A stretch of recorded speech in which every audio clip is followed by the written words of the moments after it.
everyone, நம்ம இன்னைக்கு chapter 10 types of chemical reactionல second short answer பார்க்கலாம். என்ன கேட்டிருக்காங்கன்னு பாப்போமா?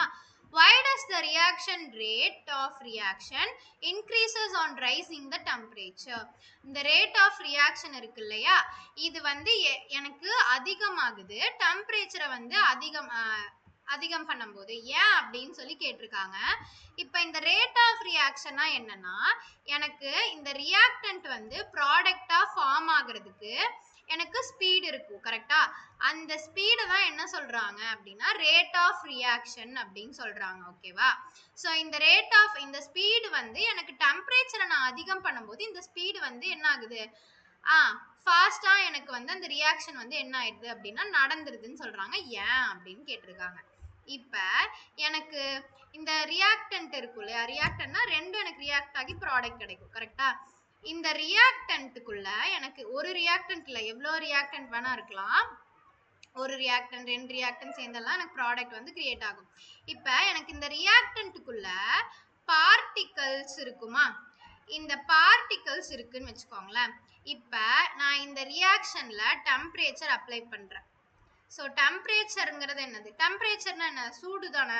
இந்த டெம்பரேச்சரை நான் வந்து அதிகம் பண்ணும்போது எனக்கு வந்து டெம்பரேச்சர்ல இருக்க ஹீட் இருக்கு இல்லையா, இந்த பார்ட்டிகல்ஸ்க்கு என்ன ஆக ஆரம்பிச்சிருன்னா ஹீட் வந்து மூவ் அந்த டெம்பரேச்சர்ல இருக்க ஹீட் வந்து இந்த ஹீட் எனர்ஜி வந்து இந்த பார்ட்டிகல்ஸ்க்கு கிடைச்சிரும். அந்த எனர்ஜியை தான் அவங்க கைனடிக் எனர்ஜி அப்படிங்கிறாங்க. ஸோ கைனடிக் எனர்ஜியா எனக்கு என்ன ஆயிடுச்சு, பார்ட்டிகல்ஸ்குள்ள எனக்கு எனர்ஜி போய் சேர்ந்துருச்சு. போய் சேர்ந்தோன்னே இந்த பார்ட்டிகல்ஸ் இருக்கு இல்லையா, இந்த பார்ட்டிகல்ஸ் எனக்கு எனர்ஜி கெயின் பண்ணிடுச்சா. எனர்ஜி கெயின் ஆனதுக்கு அப்புறம் இந்த பார்ட்டிகல்ஸ் வந்து மூவ் ஆக ஆரம்பிக்குது. எப்படி, ஃபாஸ்டா மூவ் ஆக ஆரம்பிக்குது. அப்ப எனக்கு ஒவ்வொன்றும் ஃபாஸ்டா மூவ் ஆகும் போது ஒரு பார்ட்டிக்கலோட இன்னொரு பார்ட்டிக்கல் என்ன ஆக ஆரம்பிச்சிருது அப்படின்னா மோத ஆரம்பிச்சிருது. அதை தான் கொலாய்டல் ஆர் கொலிஷன் அப்படிம்பாங்க. ஸோ ஒவ்வொரு பார்ட்டிக்கலோட மோதிட்டு என்ன ஆயிடுச்சு, ஒவ்வொரு பார்ட்டிக்கலோட வேகமா எனக்கு என்ன ஆகுது, மோத ஆரம்பிக்குது. மோத ஆரம்பிச்சோன்னா எனக்கு என்ன ஆயிடுச்சு, பார்ட்டிகல்ஸ் ஒன்னோட ஒன்று ரியாக்ட் ஆகி எனக்கு வந்து ப்ராடக்ட் வந்து சீக்கிரமா ஃபாஸ்டா எனக்கு ஃபார்ம் ஆயிடுச்சு.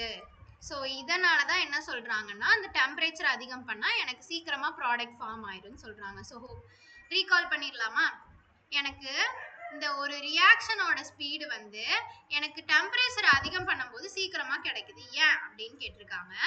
ரியாக்டன்ட்ல இருக்க பார்ட்டிகல்ஸ்க்கு நான் டெம்பரேச்சர் அதிகம் பண்ணும்போது ஹீட் எனர்ஜி போய் வந்து அந்த பார்ட்டிகல்ஸ்க்கு என்ன பண்ண ஆரம்பிச்சோம்னா எனர்ஜி கொடுக்க ஆரம்பிச்சது. அதுதான் கைனடிக் எனர்ஜிங்கிறோம்.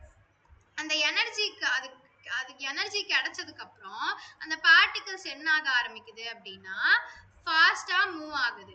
ஃபாஸ்டா மூவ் ஆகும்போது ஒரு பார்ட்டிக்கலோட இன்னொரு பார்ட்டிக்கல் மோத ஆரம்பிச்சு ஃபாஸ்டா மோத ஆரம்பிக்குது. அப்போ ஒன்னோடு ஒன்று என்ன ஆயிடுது, ஃபாஸ்டா ரியாக்ட் ஆகி எனக்கு ப்ராடக்ட்டும் ஃபாஸ்டா ஃபார்ம் ஆயிடுதுன்னு சொல்றாங்க. ஸோ அவ்வளோதான். Hope you all understand. Thank you.